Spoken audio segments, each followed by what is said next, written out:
ఉంగరం గుర్తుకే ఉంగరం గుర్తుకే ఉంగరం గుర్తుకే ఉంగరం గుర్తుకే ఓటేద్దాం ఓటేద్దాం ఓటేద్దాం. అందరికీ జై తెలంగాణ. ఈరోజు నేను గ్రామ పంచాయతీ ఎన్నికల్లో అభ్యర్థిగా నిలబడడం, సర్పంచ్ అభ్యర్థిగా నిలబడడం జరిగింది. ఏ గ్రామ పంచాయతీ అంటే చింతలపూరి గ్రామ పంచాయతీ. చింతలపూరి గ్రామ పంచాయతీ అంటే మండల్లో మంచి పేరున్న గ్రామ పంచాయతీ. గతంలో అభివృద్ధి కార్యక్రమాలు చేసాం మా నాన్నగారి సహాయ సహకారాలతో, అదేవిధంగా స్థానిక ఎమ్మెల్యే సహాయ సహకారాలతో. గతంలో దాదాపు మేము 50 లక్షలతో సీసీ రోడ్ల నిర్మాణము, 50 లక్షలతో దత్తాత్రేయ టెంపుల్ నిర్మాణం, మరియు మొన్ననే దత్తాత్రేయ టెంపుల్ పక్కనే కళ్యాణ మండపానికి భారీ మొత్తంలో 50 లక్షలు తేవడం జరిగింది. మీ అందరికీ తెలుసు ఈ విషయం. ఎందుకంటే గ్రామ ప్రజలు ఒకటే గమనిస్తున్నారు, అభివృద్ధితో ఎవరు సాధ్యమవుతుందో వారికి ఓటేద్దామని ప్రజలు మా వైపు ఉన్నారు. గతంలో మేము చేసిన అభివృద్ధి కార్యక్రమాలు మరియు ఎవరైనా ఆపదలు ఉన్నప్పుడు హాస్పిటల్ పరంగా సీఎం రిలీఫ్ ఫండ్స్ దాదాపు 70 మంది లబ్ధిదారులకు ఇవ్వడం జరిగింది మా గ్రామంలో గత 7 సంవత్సరాల్లో. మరియు మేము ఇప్పుడు ఒకటే యువతకు ఒకటే మాకు ఒక అవకాశం ఇవ్వండి, మళ్ళీ అభివృద్ధి చేస్తామని మీ ముందుకు రావడం జరిగింది. గతంలో చేసిన అభివృద్ధి పనులే మాకు గెలిపిస్తాయని మేము మా ప్రజలపై నమ్మకం ఉన్న మా చింతలపల్లి గ్రామస్తులపై. ఇంకొకటి, మేము ఆదర్శ గ్రామ పంచాయతీ తీర్చడానికి చింతలపల్లి గ్రామానికి ముందుకు వస్తున్నాము. మా మేనిఫెస్టో ఎలా ఉంది అంటే యువతకు ఆకర్షించే విధంగా ఉంది. ఒకటి, ఓపెన్ జిమ్, ఇది కంపల్సరీ ఏర్పాటు చేస్తాం మేము గెలిచిన కొద్ది రోజుల్లో ఓపెన్ జిమ్. రెండవది, ఆలయాల పునర్నిర్మాణ ఆలయాలకు అభివృద్ధి చేస్తాం. అందరికీ తెలుసు ఆలయాల పట్ల మాకు భక్తి శ్రద్ధలు బాగున్నాయి. గ్రామ ప్రజలకు తెలుసు, మరియు మండల ప్రజలకు తెలుసు, అందరికీ తెలుసు. అదొకటి.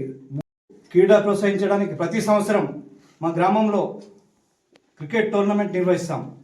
అదేవిధంగా వితంతు పెన్షన్ రాని మహిళలకు అభయహస్తం ద్వారా కానీ, వృద్ధప్య పెన్షన్ ద్వారా కానీ,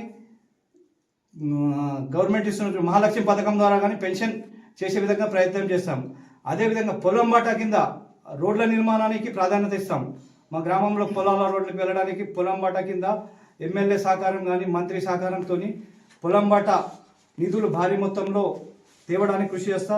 అదేవిధంగా మా గ్రామంలో మురికి కాలువల నిర్మాణం, సీసీ రోడ్ నిర్మాణం పెద్ద మొత్తంలో దాదాపు నా హయాంలో 5 సంవత్సరాల హయాంలో 2 కోట్లతో నిర్మల్ జిల్లాలోనే చింతలపల్లి గ్రామాన్ని అభివృద్ధి పరంగా నడిపిస్తానని మీ పత్రికా ముఖంగా తెలియజేస్తున్నాను. అదేవిధంగా గ్రామంలో ఏదైనా చెరువులు రిపేర్ ఉంటే ఎమ్మెల్యే సహాయ సహకారాలతో మరియు మంత్రుల సహాయ సహకారాలతో ఆ చెరువుల మరమ్మతులకు పెద్ద మొత్తంలో నిధులు తేవడానికి కృషి చేస్తా. అదేవిధంగా మా గ్రామంలో చాలా మంచి ప్రజలు ఉన్నారు, అందరు మమ్మల్ని ఆశీర్వదిస్తారని ఈ గ్రామ పంచాయతీ ఎలక్షన్లో భారీ మొత్తంలో మెజార్టీ రావాలని యువకులకు, మహిళలకు, ప్రజలకు అందరికీ నేను ఈ సందర్భంగా మీ పత్రికాముఖంగా కోరుకుంటున్నాను. అదేవిధంగా నేను తన వంతు మా నాన్నగారు సహాయ సహకారాలు, అదేవిధంగా ఎమ్మెల్యే సహాయ సహకారాలతో ఇక ముందు కలిసిమెలిసి ప్రతి పండుగ జాతరలాగా జరుపుకుంటాం. మా గ్రామస్తులు చాలా బాగున్నారు, అందరూ కలిసిమెలిసి ఉండే స్వభావము. అలాంటి గ్రామాన్ని నేను నిర్మల్ జిల్లాలోనే కాకుండా రాష్ట్ర స్థాయిలో మంచి పేరు తేవడానికి నా వంతు ప్రయత్నం చేస్తానని నేను కోరుకుంటున్నాను. అదేవిధంగా ఈరోజు ఆలోచించినట్టయితే గ్రామాలలో చాలా సమస్యలు ఉన్నాయి.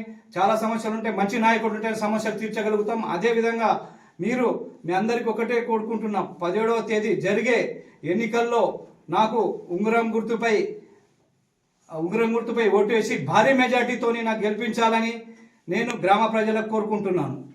మీరు గ్రామస్తులందరూ ఉంగరం గుర్తుకు 17వ తారీఖు ఓటు వేసి నన్ను గెలిపించాలని ఈ సందర్భంగా కోరుకుంటున్నాను.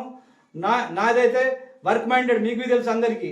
నేను వర్క్ చేసే వ్యక్తిని, మాటలు చెప్పే వ్యక్తి కాదు. కాబట్టి మీ అందరికీ ఒకటే విన్నపిస్తున్నాను, నా తరపున మంచి నాయకుడిని ఎన్నుకోండి, గ్రామాభివృద్ధి చెందుతుంది. కాబట్టి మీరందరూ నాకు నమ్మకంతో ఓటు వేస్తారని ఈ సందర్భంగా నేను అనుకుంటున్నాను. అనుకోవడం కాదు, నా వర్గము, నా ప్రజలు, నా మంది జనాలు అందరూ మహిళా అక్క చెల్లెలు అందరూ నాకు ఓటేసి భారీ మెజార్టీతో గెలిపిస్తారని నేను ఈ సందర్భంగా కోరుకుంటున్నాను.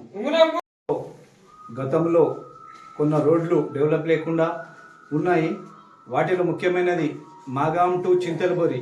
దానికి ప్రభుత్వానికి ఎమ్మెల్యే సహకారంతో ప్రభుత్వానికి 2,40,00,000 రూపాయలతో ఎస్టిమేట్ ఇవ్వడం జరిగింది, లైన్ ఎస్టిమేట్. అదేవిధంగా చింతలబోరి టు లింబా దళిత బస్తీ రోడ్, దానికి మన ఎమ్మెల్యే గారి సహకారంతో 1,40,00,000తో ప్రతిపాదనలు ప్రభుత్వానికి ఇవ్వడం జరిగింది.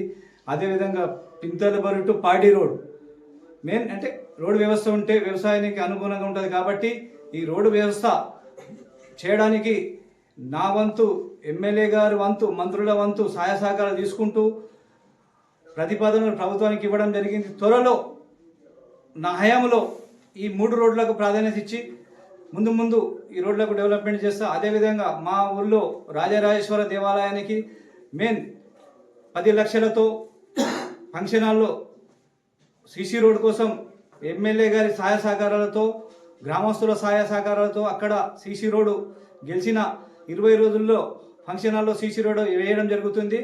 అదేవిధంగా గ్రామంలో మహిళలకు ప్రాధాన్యత ఇవ్వడం జరుగుతుంది. అదేవిధంగా రైతులకు కొనుగోలు కేంద్రాలు, ముఖ్యంగా రైతులకు ఏం కావాలంటే వ్యవసాయ ఉత్పత్తులు అయినప్పుడు మక్కలు కానివ్వండి, సోయలు కానివ్వండి, ఇలాంటి గవర్నమెంట్ సపోర్ట్ ప్రైజ్ ఇచ్చినందుకు వారికి మాటేగాం పోవడము, మాగాం పోవడం కాదు, చింతలబోరిలో ఏర్పాటు చేస్తాం. మార్కెట్ యార్డు కాటాను చింతలబోరిలో ఏర్పాటు చేసి రైతుల ధాన్యాలను స్వీకరిస్తాం. ఇక్కడనే మేము మొక్కజొన్న కానివ్వండి, ఇలాంటి అభివృద్ధి కార్యక్రమాలు ఎన్నో ఉన్నాయి. మేము చెప్పని చాలా కార్యక్రమాలు చేస్తాం. ఇక ముందు చెప్పని చాలా కార్యక్రమాలు చూస్తారు, మీరే చూస్తారు. మళ్ళీ వచ్చి అడుగుతారు, సార్ మీరు ఇంత బాగా గ్రామం అభివృద్ధి చెందింది మీ హయాంలో అని మీరు అడగాల నాకు. అటువంటి మంచి పేరు తెచ్చుకొని మా నాన్నగారు ఏ విధంగా ఊరులతో కలిసిమెలిసి ఉన్నారో, మా కుటుంబము ఏ విధంగా ఉందో అదేవిధంగా నేను అన్ని రంగాల్లో చింతలబోరి గ్రామాన్ని యువతకు ప్రాధాన్యం ఇస్తూ ముందుకు సాగుతాను. అందరి గ్రామ పెద్దల సమక్షంలో ఏవైనా నిర్ణయాలు కట్టుబడిగా తీసుకుంటున్నా. అదేవిధంగా గ్రామంలో నేను మొట్టమొదటిగా గెలిచిన తర్వాత గ్రామాభివృద్ధి కమిటీని ఏర్పాటు చేసి వాళ్ళ సహాయ సహకారాలతో గ్రామాన్ని ప్రతి రంగంలో, ఒక రంగంలో కాదు ప్రతి రంగంలో నా వంతు కృషి చేస్తాను.